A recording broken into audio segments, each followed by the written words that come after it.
నమస్కారం వార్తలకు స్వాగతం. ముందుగా ముఖ్యాంశాలు. లక్నోలో జరిగిన యూపీ గ్లోబల్ ఇన్వెస్టర్ సమ్మిట్ 4వ శంకుస్థాపన కార్యక్రమానికి హాజరైన ప్రధాని మోడీ. ఈ సందర్భంగా ప్రసంగం.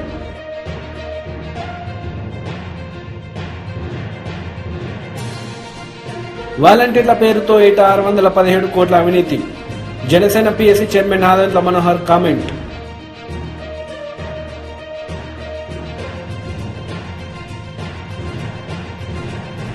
నిర్వహించబోయే యాత్రలపై బీజేపీ రాష్ట్ర అధ్యక్షుడు కిషన్ రెడ్డి ప్రెస్ మీట్.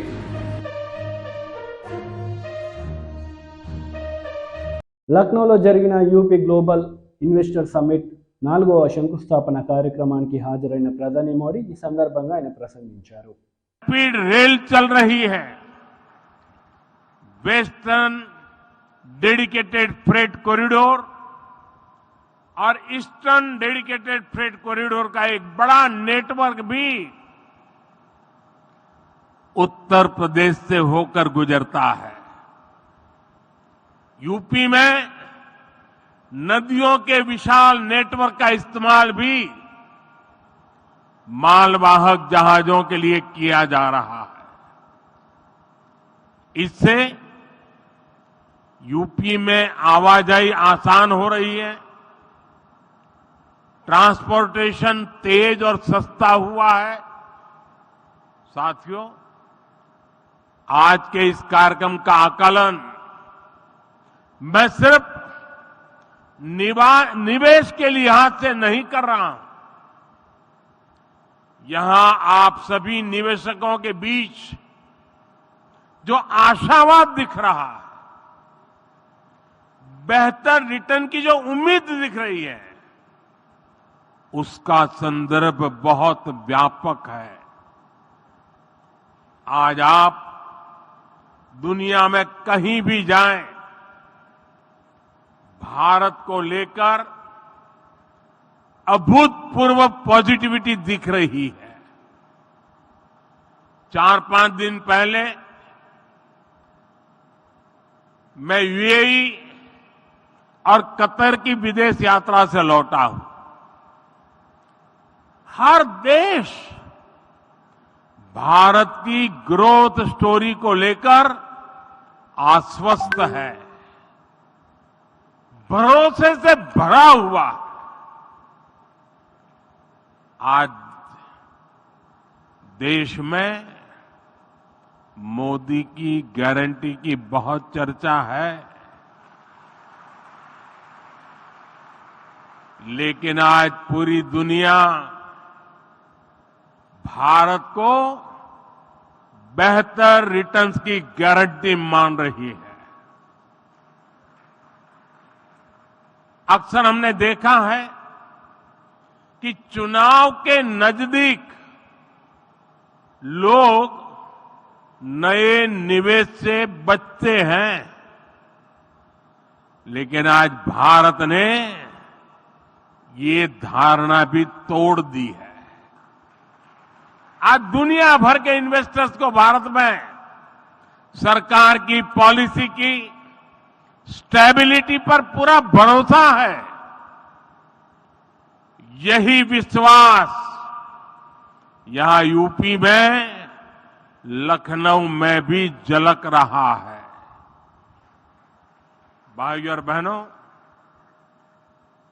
मैं जब विकसित भारत की बात करता हूं तो इसके लिए नई सोच भी चाहिए, नई दिशा भी चाहिए. देश में जिस प्रकार की सोच आजादी के अनेक दशकों तक रही, उस पर चलते ये संभव ही नहीं था. वो सोच क्या थी? सोच थी कि देश के नागरिकों का जैसे तैसे गुजारा कराओ, उन्हें हर मूलभूत सुविधा के लिए तरसा कर रखो. पहले की सरकारें सोचती थी कि सुविधाएं बनाओ तो 2-4 बड़े शहरों में नौकरियों के अवसर बनाओ तो कुछ चुनिंदा शहरों में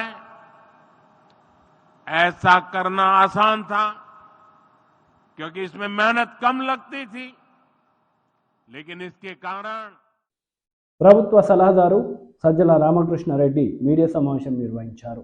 ఈ సందర్భంగా పలు అంశాలపై ఆయన మాట్లాడారు. మేమనేది అదే, ఇప్పుడు ఫైనల్ స్టేజ్కి వచ్చాం. మేమేమేం చేశామో ఎప్పటికప్పుడు ప్రజలకు చెప్తున్నాం. మేము ఎట్లా ఎన్నికలకు సిద్ధంగా కావాలో మేము అవుతున్నాం. నువ్వు ఒక్కటంటే ఒక్కటే చేస్తున్నావు. అది అసలు ఎక్కడ మొదలు పెడుతున్నావో తెలియదు, ఎక్కడికి వెళ్తున్నావో తెలియదు. నీ అమరావతి రాజధాని ఎట్లయితే రోడ్లు ఒక దగ్గర మొదలైన ఇంకో దగ్గర అయిపోతావు. నువ్వు అంతే. ఓ రోజు ఇప్పటికి ఎన్ని 20-30 పేర్లు పెట్టుకొని బయలుదేరినట్టున్నాడు. శంకారావాలు, కథలరాలు, అంతకుముందు ఇంకా ఏంటేంటో. 4 రోజులు కొడుకు తిరుగుతాడు, 4 రోజులు ఈయన తిరుగుతాడు, ఇంకో 2 రోజులు ఆయన దత్తపుత్రుడు ఆయన మానేస్తాడు. ఏ సభలో ఎందుకో తెలియదు. అందులో ఎక్కడెక్కడ పట్టుకొచ్చి 2-3 వేలకు నిల్చుండట్లా. అక్కడ పోయే ఛాలెంజ్లు విసిరేది. మీరు పగట్టుకెళ్ళాలి అనేది మీ వీపులు మీరు చచ్చుకుని మాట్లాడడం కౌంట్ డౌన్ అని. ఇంత ఎందుకు? స్ట్రైట్ ఈ రోజు పెట్టుకోండి. రోజు ఏమేమి అనాలనుకుంటున్నారో ఖచ్చితంగా ఆరోపణలు ఇగో ఈ ప్రాతిపదిక మీద చేస్తున్నామనంటే రిప్లై ఇవ్వడం ఇస్తాడు ఖచ్చితంగా. ఇప్పుడు ఇవన్నీ కూడా అనవసరం. నిజంగానే కౌంట్ డౌన్ మొదలైంది. 50 రోజులు. మేము అదే అనేది ప్రజలు నిర్ణయిస్తారుగా. ఈ రోజుకు మేము ఏమేం చేశామో ఇవి చేశామని సగర్వంగా చెప్పుకోగలుగుతున్నాం. మా నాయకుడుగా అంత ధీమాతోనే మేము మంచి చేశామనుకుంటేనే మీరు ఓటు వేయండి, ఆశీస్సులు ఇవ్వండి అని ధీమాతో నిబ్బరంగా జనాన్ని అడగగలుగుతున్నారు. నువ్వు అలా అడగగలుగుతున్నావా? మేము పెట్టిన వాలంటీర్ల వ్యవస్థ ఓ బ్రహ్మాండమైన డెలివరీ సిస్టమ్ అని మేము చెప్పగలుగుతున్నాం. నీకు నిజంగా నీవు పెట్టిన దాని మీద నమ్మకం ఉంటే చంద్రబాబు నాయుడు తాను పెట్టిన అదేది జన్మభూమి కమిటీలు అత్యుత్తమమైనవి, మేము వస్తే అవే తీసుకొస్తాం, వాటితోనే మేము పని చేయిస్తామని ఒక మాట అనుకోమను. ఎందుకు ధైర్యం చాలట్లా? ఆ మాట ఎందుకు అనట్లా? అలాగే చంద్రన్న కానుకనే నేను ఇస్తాను అని ఎందుకనట్లా? ఇంకొకటేదో ఆ పేర్లు ఎందుకనట్లా? అవే బ్రహ్మాండమైనవి అని ఎందుకు చెప్పలేకపోతున్నాడు? నా ఆదరణ కింద కత్తెరలే ముఖ్య, అవే బ్రహ్మాండమైనవి, అవే ఇస్తాను నేను ఎందుకని లేకపోతున్నాడు? మేము అనగలుగుతున్నాం. ఇగో ఇవన్నీ చేశాము, వీటి కంటిన్యూయేషన్ కావాలి. వీటి కంటిన్యూయేషన్ కావాలంటే మళ్ళీ మా పార్టీని ఎన్నుకొని మేము అనగలుగుతున్నాం. నువ్వు ఏమి చూసి నీకు ఓటేయాలనో ఒక్కసారి చెప్తే జనానికి కన్ఫ్యూజన్ పోతుంది. నచ్చితే నిన్ను ఆదరిస్తే నిజంగా ప్రజాస్వామ్యంలో అది కరెక్ట్ కూడా అవుతుంది. ఇట్లా ఊరికి పొద్దుపోని ఊపిసిపోక మాటలు, పొద్దుపోని సవాళ్ళు, తాటాకు చప్పుళ్ళు, వీటి వల్ల ఏం ఉపయోగం ఉంటుంది నేను చేసిన వాటి వల్ల?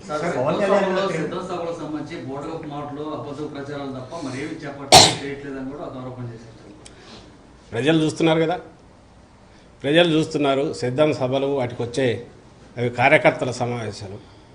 కార్యకర్తలు ఎంత ఉత్సాహంతో వస్తున్నారో, ఎలా రెస్పాండ్ అవుతున్నారో అది ఎక్కడి నుంచి వస్తుంది? ప్రజల్లో ఉన్న ఆదరణ వల్ల వచ్చింది. ఆ ఉత్సాహం కానీ ఆత్మవిశ్వాసం కానీ నాయకుడి మీద ఉండే విశ్వాసం అది. అలాగే అక్కడికి వచ్చి ఆయన మాట్లాడిన మాటల్లో నిన్న జగన్మోహన్ రెడ్డి గారు నిన్న కానీ అంతకుముందు 2 సభల్లో కానీ లేదా అంతకుముందు ఎక్కడ మాట్లాడినా ఒక్క మాట అయినా పరుషంగా రాజకీయంగా BRS leader Balka Suman press meet నిర్వహించారు. ఈ సందర్భంగా సీఎం రేవంత్ రెడ్డిపై ఆయన విరుచుకుపడ్డారు. చెప్పి వాళ్ళు వచ్చుడు చూసుడు పోవుడు వాళ్ళు చెప్పుడు ఇదే జరుగుతూ ఉంది తప్ప అక్కడ చిన్న కూడా పని అయితే లేదు. మాకు నిన్న మొన్న తెలుస్తున్న వార్తలను బట్టి అన్నారం బ్యారేజ్లో నుంచి కూడా నీళ్లు వదిలేస్తూ ఉన్నారు. ఫోటోలు కూడా వచ్చినాయి సోషల్ మీడియాలో, పత్రికల్లో మీరు కూడా చూసారు. సో ఎక్కడైతే ఆ పిల్లర్లు కుంగిపోయినాయో అక్కడికే అన్నారం బ్యారేజ్ నీళ్లు పోయేటట్టు వాళ్ళు కుట్ర చేస్తూ ఉన్నారు. పైనుంచి ప్రాణహితలో కూడా వరద వస్తూ ఉన్నది. ఆ నీళ్లు కూడా ఆ కుంగిపోయిన పిల్లర్ల దగ్గరికి పోయే కుట్ర చేస్తూ ఉన్నారు. అంటే ఇక వాళ్ళకు వర్షాకాలం సీజన్ వచ్చేంత వరకు ఈ పనులు చేయాలనేటటువంటి ఆలోచన లేనట్టుగా స్పష్టంగా అర్థమవుతున్నది. వర్షాకాలంలో ఇటు గోదావరిలో అటు ప్రాణహితలో లక్షల క్యూసెక్ల వరద వస్తుంది. ఒక్కొక్కసారి 20 లక్షల క్యూసెక్ల వరద వస్తుంది. అంటే అంత పెద్ద ఎత్తున వరద వచ్చి ఇంకా మిగతా పిల్లర్లు కుంగిపోయి ఆ మేడిగడ్డ బ్యారేజ్కి ఏమైనా జరగాలి, తద్వారా గత ప్రభుత్వాన్ని బదనాం చేయాలనేటటువంటి ఒక కుట్రపూరితమైనటువంటి ఆలోచన ఈ ముఖ్యమంత్రి దగ్గర ఉన్నట్టుగా మాకు స్పష్టంగా అర్థమవుతా ఉంది. అదర్వైజ్ వీళ్ళకి అటువంటి ఆలోచన లేకపోతే ఇప్పటికీ అక్కడ పునరుద్ధరణ పనులు మొదలు పెట్టాలి. ఇప్పటి వరకు మొదలు పెట్టలేరంటే డెఫినెట్గా ఆ డ్యామ్ను ప్రొటెక్ట్ చేసే ఉద్దేశము, ఆ బ్యారేజ్ను కాపాడే ఉద్దేశం ఈ ప్రభుత్వానికి లేదని అర్థమవుతా ఉంది. నేను ఒకటే మాట ప్రభుత్వాన్ని కోరుతా ఉన్నా, మీకు కోపం ఉంటే, రాజకీయాలు చేసే ఉద్దేశం ఉంటే వేరే అంశాల్లో రాజకీయాలు చేయాలి. కానీ ఇవాళ ఈ బ్యారేజ్లను, రిజర్వాయర్లను, ప్రాజెక్టులను వీటిని రాజకీయ కోణంలో చూసి లక్షలాది మంది రైతన్నల కడుపు కొట్టడం ఇది ఖచ్చితంగా తప్పు. మీకు పాపం తగులుతుంది. ఈ ముఖ్యమంత్రికి, ఈ మంత్రులకు, ఈ ప్రభుత్వానికి పాపం తగులుతుంది. రైతుల ఉసురు తగులుతుంది. ఇప్పటికే ఏసంగి సీజన్కి సంబంధించి చాలా జిల్లాల్లో నీళ్లు లేక రైతులు ఇబ్బంది పడుతూ ఉన్నారు. ఇప్పటికే మీరు రైతు బంధు ఇయ్యలే, 2 లక్షల రైతుల రుణమాఫీ చేయలే, పోయినసారి వడ్లకు క్వింటాల్కు 500 రూపాయలు బోనస్ ఇవ్వలే. ఇప్పుడు కాళేశ్వరం నీళ్ళు ఇవ్వకుండా, పంపింగ్ చేయకుండా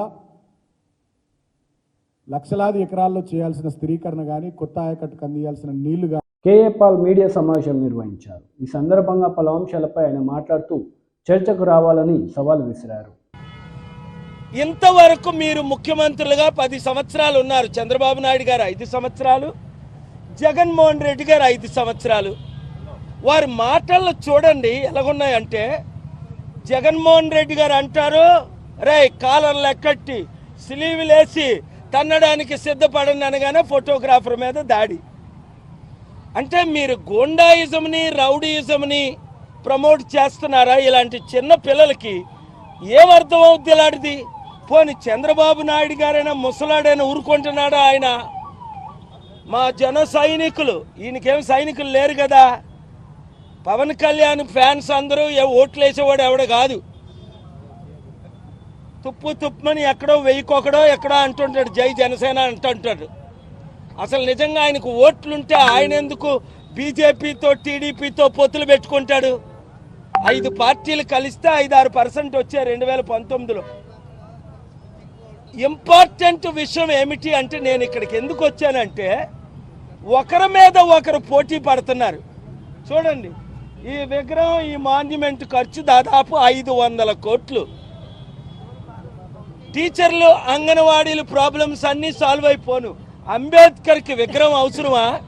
కేసీఆర్ ఇదే మనుగడతో, ఎత్తుగడతో 120 కోట్లు ఖర్చు పెట్టి విగ్రహం కట్టాడు. ఏది? దళితులు ఓట్ల కొరకు. దళితులు మోసగాల, బీసీలు మోసపోరు. చిత్తుగా 24 లక్షల కోట్లున్న కేసీఆర్ని చిత్తుగా తెలంగాణలో ఓడించారు. నేను పిలుపునిచ్చిన మేరకు. బడుగు బలహీన వర్గ ప్రజలారా, మీకు 2 పిలుపులు. అంబేద్కర్ ఆశయాలు నెరవేర్చాలి అంటే, బడుగు బలహీన వర్గాలకి అధికారం రావాలి అంటే,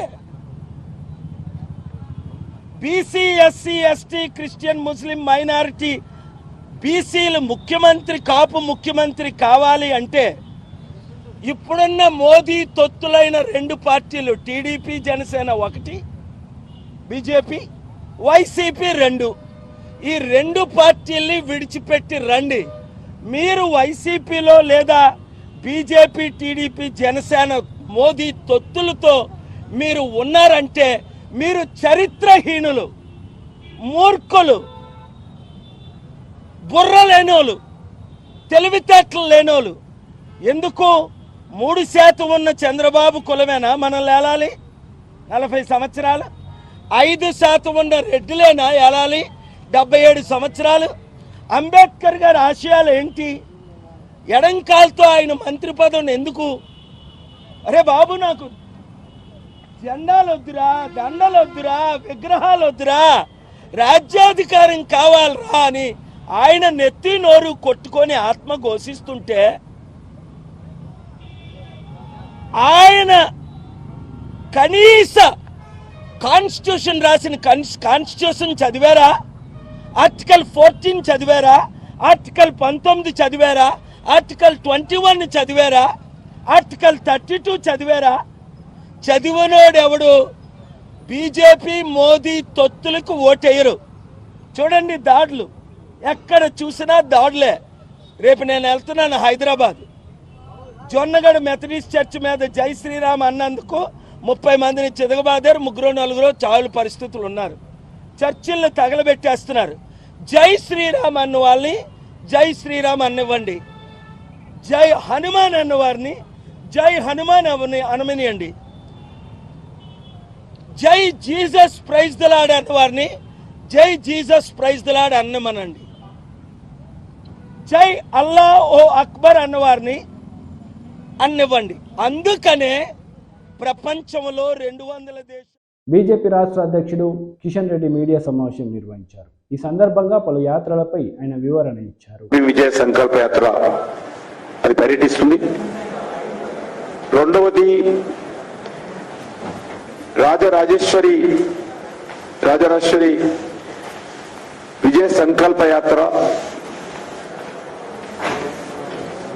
అది కరీంనగర్, చేవెళ్ళ, మెదకు, జహీరాబాద్ 4 పార్లమెంట్లు కవర్ చేసే విధంగా యాత్రకు రూపకల్పన చేయడం జరిగింది. ఇది సుమారు 1217 కిలోమీటర్ల యాత్ర ఇది ఉంటుంది. 22 అసెంబ్లీలు కవర్ చేస్తాం. కొన్ని అసెంబ్లీలు మిగులుతున్నాయి, వాటిని కూడా మరి యాత్రలో వాటిని కూడా పూర్తి చేయాలని ఆలోచనతో ఉన్నాం.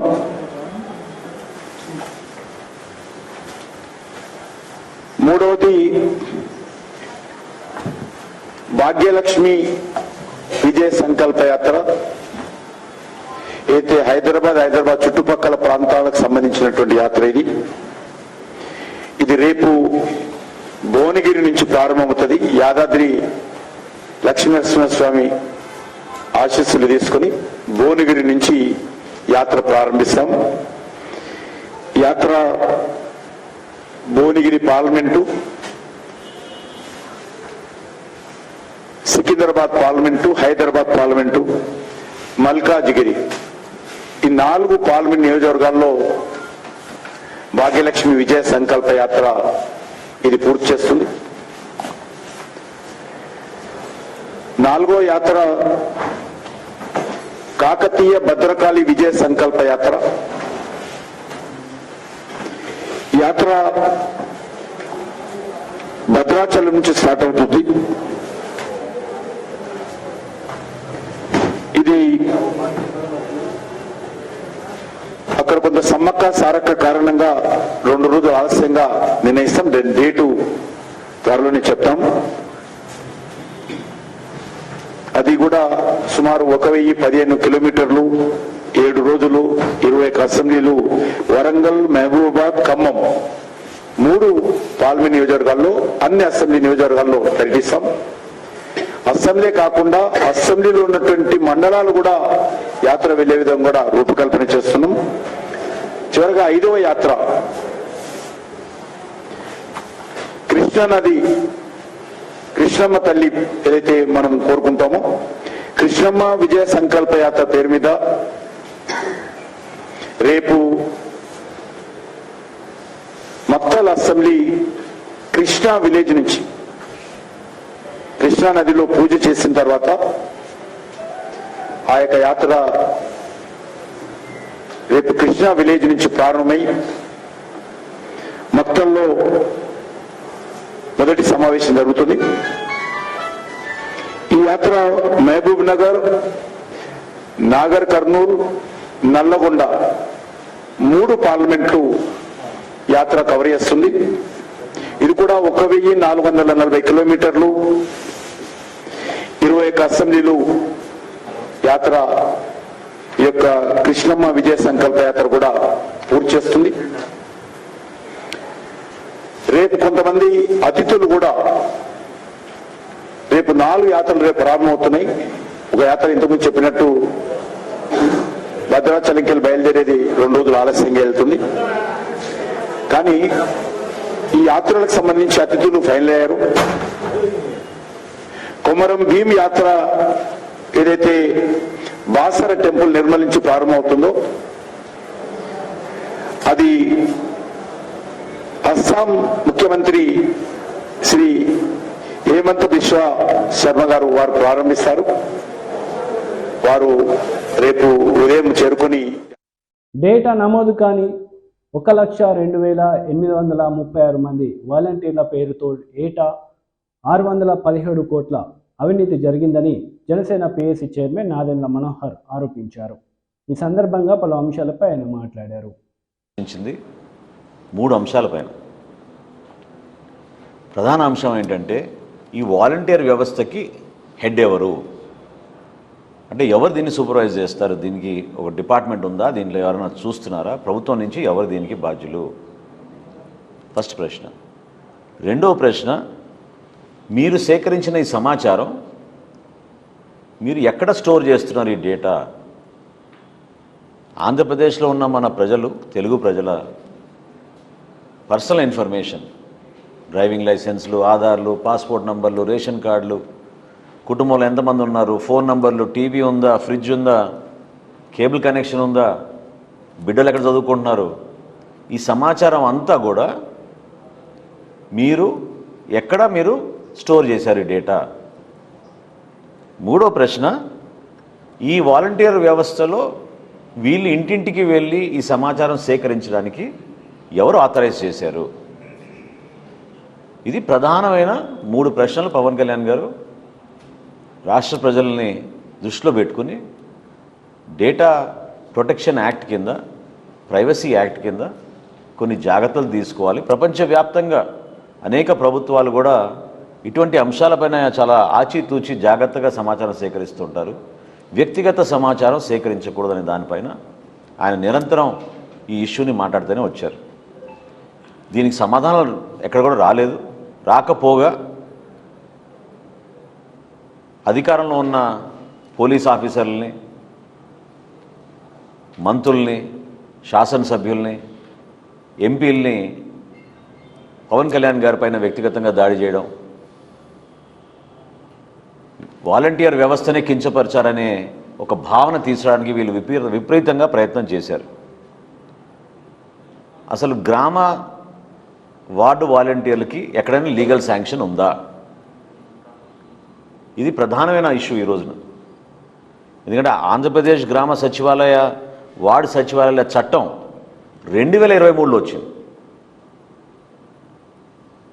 ఆ చట్టంలో, శాసనసభలో పాస్ చేసిన చట్టంలో ఎక్కడ కూడా ఒక్క పదం కూడా వాలంటీర్ అనే పదం అసలు ఎక్కడ వాడలేదు. ఆ చట్టం వచ్చినాకనే మీరు డిపార్ట్మెంట్ క్రియేట్ చేశారు. ఆంధ్రప్రదేశ్ గ్రామ సచివాలయ, వార్డు సచివాలయాల చట్టం వచ్చినాకనే మీరు దానికి ఒక డిపార్ట్మెంట్ క్రియేట్ చేశారు. క్రియేట్ చేసినంత దారుణంగా దాన్ని జూలై 2019 నుంచి వర్తిస్తుందని రిట్రాస్పెక్టివ్ ఎఫెక్ట్లో తీసుకొచ్చారు మీరు ఆ చట్టాన్ని.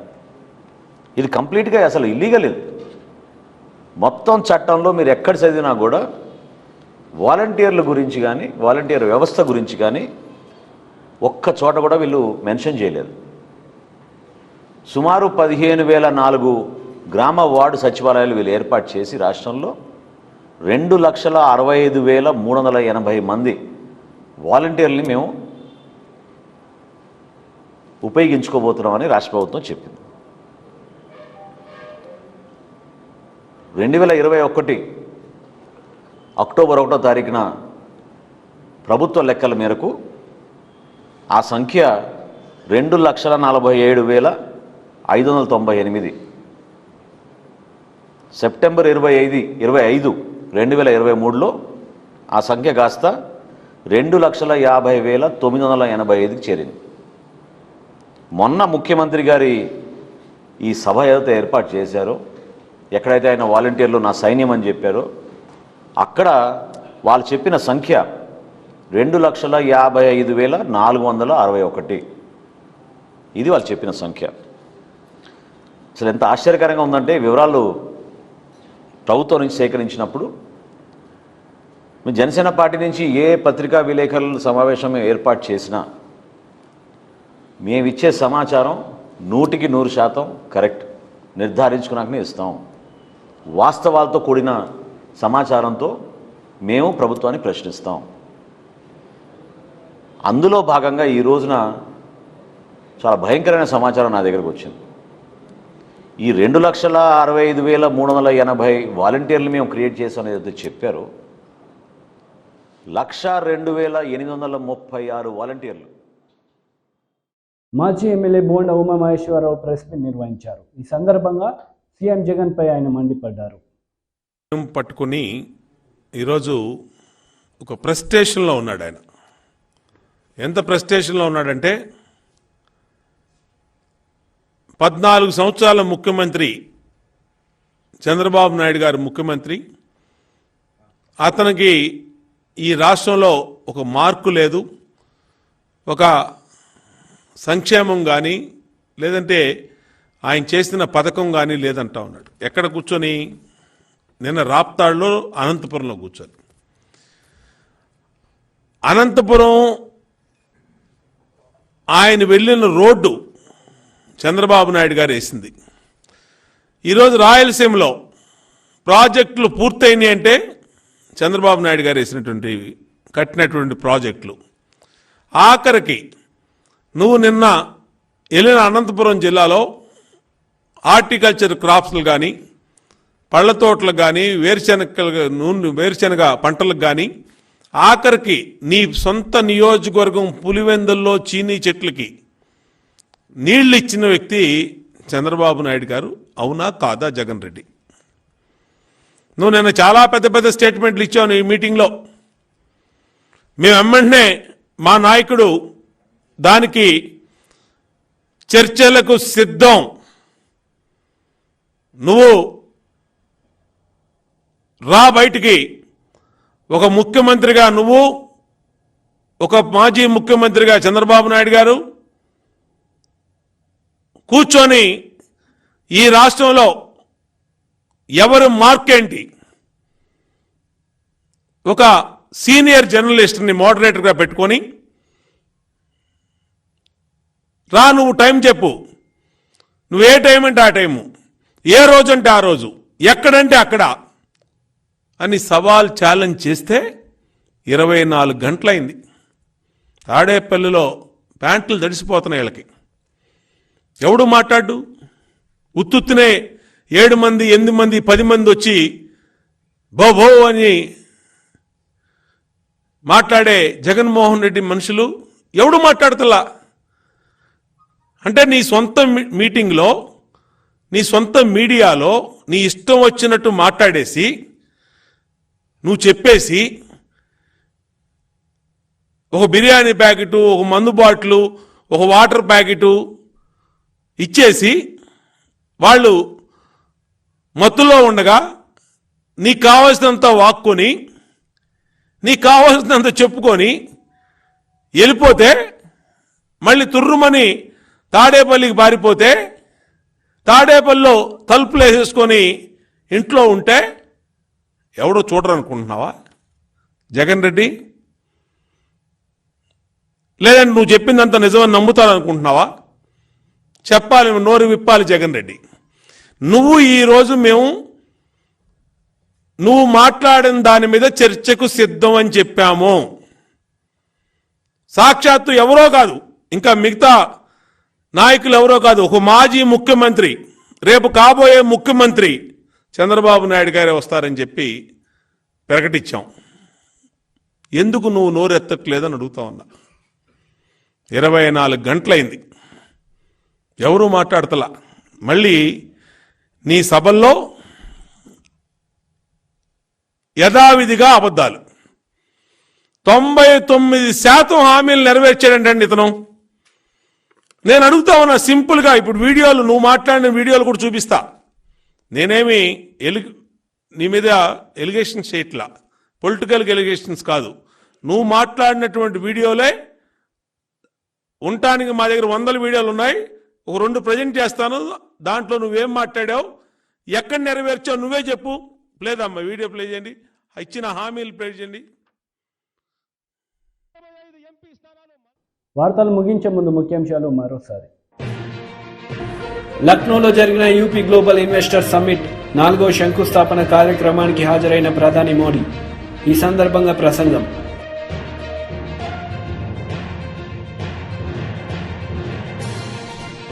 వాలంటీర్ల పేరుతో ఏటా 617 కోట్ల అవినీతి. Janasena PSC chairman Nadendla Manohar comment.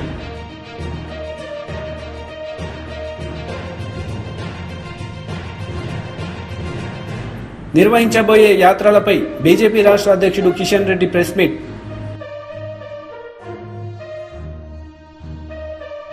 ఈ వార్తలు ఇంతటితో సమాప్తం. తిరిగి ప్రసారం అయ్యే వార్తలు మళ్ళీ కలుద్దాం. అంతవరకు సెలవు. నమస్తే.